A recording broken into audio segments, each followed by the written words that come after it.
Во изборната трка за прв човек на град Скопје на октомвриските избори официјално се доставени вкупно 16 листи за кандидати. На листата има и немногу познати имиња.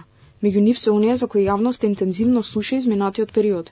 Орце Ѓорѓиевски, кандидат на ВМРО ДПМН и коалицијата, Каја Шукова од СДСМ, Горан Марковски предложен од група избирачи, Амар Мециновиќ од Левица, Скендар Реджепи од ДУИ. Меѓу помалку познатите се кандидатот предложен од група избирачи Сашо Маневски, потоа предложениот од Единствена Македонија Зоран Јовановски, од друга група избирачи предложена Драган Николовски. ЛДП заедно со Гром имаат заеднички кандидат за прв човек на Скопје Александар Трајановски.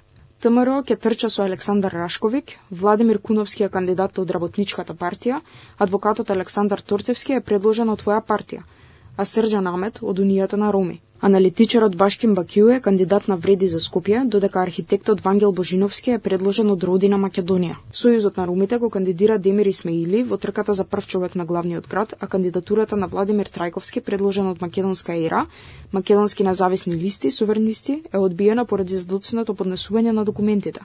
Вечерва на полнок Државната изборна комисија ќе ги објави и официјално кандидатите, со што почнува неделата на предкампања. Според овие информации, бројот на кандидатски листи, Скопје е водечкиот град во Македонија по број на кандидати. По предлогот на Државната изборна комисија, според која независните кандидати за советници и градоначалници можат само со 2 граѓански потписи да учествуваат на локалните избори, Уставниот суд одлучи да не поведе постапка. Според Костадиновски, тоа би било многу тешка повреда на Уставот и непочитување на нашата одлука доколку ДИК не постапил на овој начин. Официјалниот почеток на кампањата е 29 септември, а првиот круг на гласање е 19 октомври.